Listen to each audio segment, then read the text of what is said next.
mereka. Yang kedua, doa Fagil Muqaddam. An la yusallitallahu alaihi dhalimun yu'dhihim.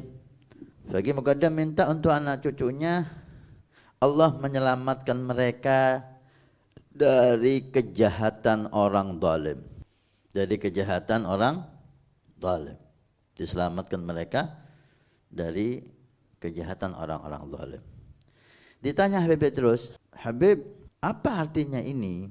Dan doa ini diterima oleh Allah, bahwa keturunan Fagih Muqaddam insya Allah selamat dari kejahatan orang zalim. Tapi yang kita saksikan tidak seperti itu. Kita dapatkan banyak keturunan Fagih Muqaddam yang dizalimi oleh orang-orang zalim atau oleh penguasa yang zalim. Turun menurun kita saksikan itu kabar-kabar. Kata beliau, bi an la yusallitu alaihim zalimun ayyudihim ay fi dinihim, di agama mereka. Orang zalim tidak bisa mengganggu agama mereka. Amma dunya, tentang dunia ini, fala ahad yaslam fiha minal ada. Gak ada yang selamat dari gangguan orang zalim. Setiap orang saleh dizalimi.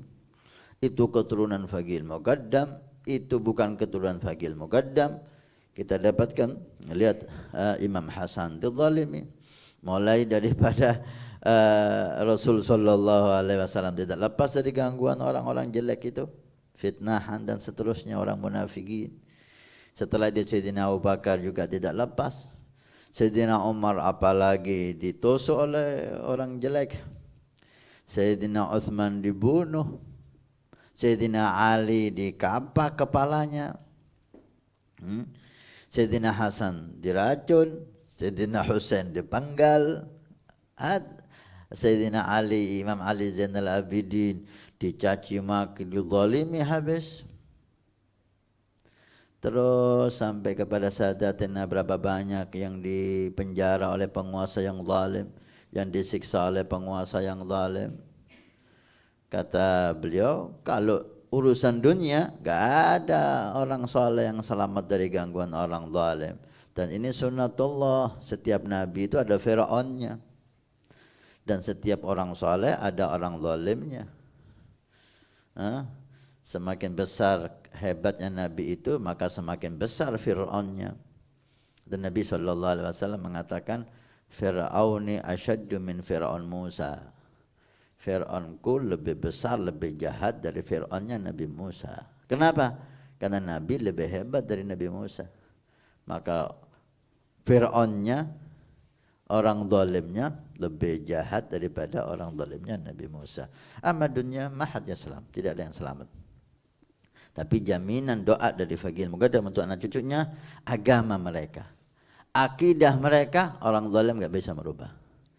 Boleh mencaci, boleh menyakiti, boleh mengambil harta, boleh memfitnah, agama dijaga.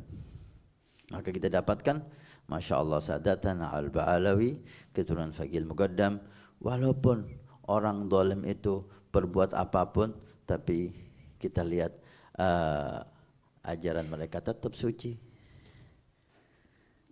Rohah tetap mereka adakan, maulid tetap mereka adakan, ziarah-ziarah kubur tetap masih ada, enggak bisa merubah. Contoh yang sangat jelas di Hadramut, ketika itu sudah dikuasai PKI komunis. Komunis sudah menguasai Hadramut beberapa tahun, hampir 20 tahun lebih menguasai Hadramut. Berapa banyak yang dibunuh, bahkan guru, ayah dari guru mulia kita Sayyidi Habib Muhammad bin Salim bin Hafid diambil, diculik, enggak dikembalikan, sampai sekarang enggak tahu mana kuburnya.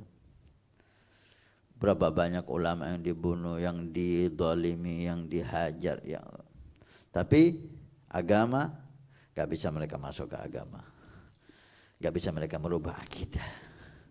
Sehingga ketika komunis pergi, langsung kembali tarim seperti semula sebelum kedatangan komunis. Majelis langsung makmur, maulid langsung makmur, zawiyah dengan ilmu-ilmunya makmur. Subhanallah. Waktu itu penguasa Yaman Setelah komunis pergi, datang ke Tarim, melihat keadaan Tarim, dipikir udah hancur, udah nggak ada lagi orang yang sholat, udah nggak ada lagi majelis ilmu, udah nggak ada lagi majelis maulid. Tapi ternyata ketika dia datang, seakan-akan komunis nggak pernah datang ke Tarim. Terjaga agamanya, terjaga akidahnya. Dan ini doa fagil muqaddam. Boleh mereka mengganggu, menyakiti dunia lahir dari Al-Ba'alawi, dan itu kita saksikan hampir setiap zaman Al-Ba'alawi diganggu. Nah, maka jangan heran kalau sekarang Al-Ba'alawi juga diganggu. Tapi untuk akidah mereka, agama mereka, gak bisa mereka merubah. Dijaga dengan doa fagihil muqaddam. Bas kecuali Al-Ba'alawi ini insyaAllah selamat, habaib ini selamat, kecuali kalau mereka ikut dalam politik. Kalau mereka ikut di dalam politik, maka ada ancaman siapa dari kalangan Al-Ba'alawi yang keluar membawa pedang, mati dengan pedangnya sendiri. Al-Ba'alawi keluar membawa pedang, artinya mengomandangkan untuk perang, mengomandangkan untuk ikut di dalam hal-hal yang bukan jalan mereka para Al-Ba'alawi, mengambil cara bukan cara Al-Ba'alawi, maka dia akan mati dengan pedangnya sendiri. Dan ini mujarrab. Ini mujarrab. Ini kalamus salihin. Kita lihat dari Al-Ba'alawi ikut serta di dalam politik yang sampai membawa pedang, sampai keluar mau menggulingkan pemerintahan yang sah, dia akan mati dengan pedangnya sendiri kalau tidak tobat, kalau tidak kembali ke jalan Al-Ba'alawi. Kalau enggak percaya coba. Dan ini kalam aulia as-salihin dan mujarrab. Kenapa? Bukan jalan mereka. Setelah Faqih Muqaddam mematahkan pedang dan menyatakan thariqah kita bukan lagi perang, thariqah kita bukan lagi dengan membawa senjata, thariqah kita ilmu, ibadah dan dakwah. Setelah itu semua dari Al-Ba'alawi yang berjalan tidak di jalan mereka, keluar membawa pedang, artinya di sini keluar menentang pemerintahan yang sah, menggolengkan pemerintahan yang sah, awas, akan mati dengan pedangnya sendiri. Allah alam apa maksudnya kalam salihin mati dengan pedangnya sendiri ini, apa maksudnya dia mati dengan pedangnya sendiri itu, atau sebab pedangnya ini dia sehingga terbunuh. Yang jelas dia akan gagal. Dia akan gagal. Sampai ada salah satu Habib Abdullah bin Husain bin Tahir dan saudaranya, ketika waktu itu penguasa di saat itu sangat zalim, sampai kezalimannya sampai kepada mengganggu perempuan-perempuan yang ada di rumah. Sampai seperti itu, mengganggu perempuan-perempuan yang ada di rumah. Beliau Habib Abdullah bin Husain atau saudaranya marah. Oh, ini udah nggak bisa dibiarkan pemerintah ini. Dia sabar ketika mengganggu dunia, mengganggu ini, mengganggu. Tapi ketika sampai ke perempuan, mengganggu perempuan yang di rumah, ya kecemburuan terhadap keluarga dan nisa membuat mereka mengumpulkan dan menentang pemerintahan yang super zalim. Saudaranya gak berani menasihati karena beliau adik. Tapi dia berusaha, gimana kakaknya ini bisa berubah. Ini bukan jalan Sadatan Al-Ba'alawi. Ini bukan caranya Ba'alawi ini. Mereka beliau ziarah ke Rasul sallallahu alaihi wasallam mengeluh. Ya Rasul, kif akhi, kakak saya, dia mengumpulkan massa untuk menggulingkan pemerintahan, walaupun itu super zalim, dan ini tidak dilakukan oleh para salaf kita. Setelah Fagil Muqaddam memecahkan pedangnya, mematahkan pedangnya, udah selesai. Gak ada jalan Habaib Al-Ba'alawi dengan peperangan. Kecuali nanti datangnya Imam Mahdi, itu bab lain. Sebelum Imam Mahdi datang, ini cara para Habaib. Maka bohong besar orang yang mengatakan menggalin kekuatan massa, mengadu domba massa dan menjalin kekuatan massa dengan menggulingkan pemerintahan yang sah. Ini caranya Habaib, kadzab, bohong. Enggak ada Habaib yang seperti itu. Habaib dengan pemerintah yang sah, jika mereka salah, zalim, bisa dinasihati, enggak bisa dinasihati, didoakan, dan beliau sabar atas gangguan mereka. Karena gangguannya tidak bisa sampai ke agama. Gangguannya hanya di zahir, di dunia. Dipukul, disakiti, agama enggak bisa mereka menjamah. Sudah dijamin oleh Fagil Muqaddam dan doanya diterima oleh Allah. Jangankan pemerintah yang zalim, yang muslim, komunis enggak bisa merubah tadi. Kemudian bertemu Nabi SAW, disuruh ke Sa'ad Al-Amudi, minta ente di sana. Dari Madinah ke Doan, ke Hadramut, ziarah Sa'ad Al-Amudi untuk saudaranya, karena dia kakak, ya adik, enggak berani menegur kakaknya. Tapi dia lakukan usaha. Ke Sa'ad Al-Amudi, kata Sa'ad Al-Amudi, khalas, selesai usahamu, udah diterima, dan sekarang udah selesai, enggak ada lagi itu. Apa maksudnya? Pulang didapati saudaranya udah meninggal. Udah selesai, udah meninggal. Asyahid dari kisah ini bahwa jalannya Habaib Al-Ba'alawi khususnya dakwah ilallah bil hikmah wal mau'izati hasanah, tanpa mencaci, tanpa memfitnah. Hubungan mereka, sikap mereka dengan pemerintah yang zalim, menasihati dengan baik jika itu bisa, jika tidak mendoakan mereka dan sabar atas gangguan mereka.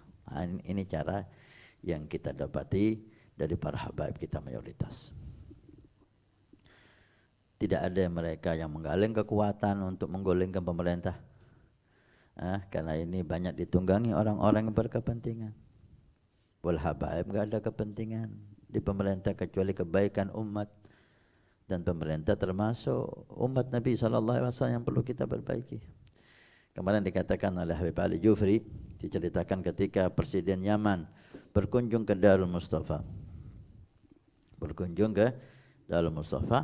Maka disambut oleh Habib Omar dengan sambutan yang pantas oleh presiden. Sambutan yang pantas untuk presiden. Presiden orang terhormat, maka sambutannya harus layak dengan beliau. Ada orang Britania, orang Belanda yang masuk Islam dan dia istiqamah melihat hal itu seperti mayoritas kita. Ini presiden pemerintah zalim, kenapa kok harus dihormati seperti ini? Kenapa? Datang ke Habib Ali Jufri. Kenapa kok dihormati presiden itu seperti itu dan seterusnya? Kan ini zalim, ini dan itu. Kita dapati hampir semua presiden zalim di dunia ini. Kalau dia orang saleh enggak mau jadi presiden. Karena lingkarannya seperti itu, kita ketahui bersama. Kata Habib Ali Jufri, yang nyambut presiden saya. Bukan. Siapa? Habib Umar. Ada apa yang tidak datang ke saya? Datang ke Habib Umar, tanyain. Datang ke Habib Umar. Habib Umar waktu itu mau keluar. Habib, kenapa antum sambut presiden seperti ini dan gini dan gini? Dia akan presiden zalim ini. Selesai, Habib Umar menjawab dengan satu kalimat. Huwa mat'u. Presiden termasuk umat Nabi yang harus saya ajak, harus saya dakwahi, harus saya kenalkan agama Allah. Itu jawabannya. Artinya apa?